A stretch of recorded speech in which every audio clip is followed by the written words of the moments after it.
जंगल निआर प्रतिरोध सचेतना कार्यक्रम रायगड़ा जिला मुनिगुड़ा ब्लॉक अंतर्गत अंबादला और आखपाख 6टी ग्राम पंचायत छात्र छात्री युवगोष्ठी और ग्रामवासी को नहीं एक जंगल सुरक्षा पदयात्रा अनुष्ठित हो जाइछि।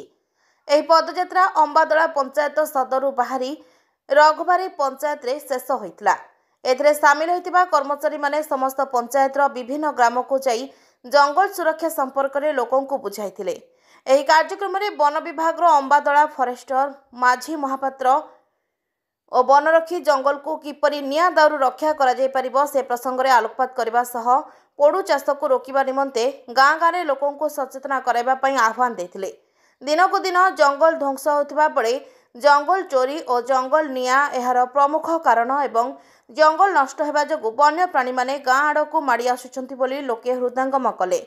विशेष करी खरा दिने जंगल निया नियंत्रण एक प्रमुख आह्वान एवं एथिप्रति गाँ लोके सचेतन हेबा नित्यांत आवश्यक बोली वन विभाग अधिकारी माने लोकों को बुझाइछंती।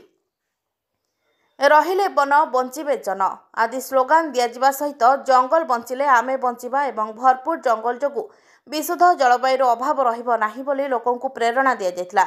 एणु आज दिन ठारू जंगल सुरक्षा सह जत्न नेबा एवं प्रत्येक गोटे गोटे गछ लगाइबा पई वनपाल श्री माझी महापात्र लोकमानंकु परामर्श देथिले।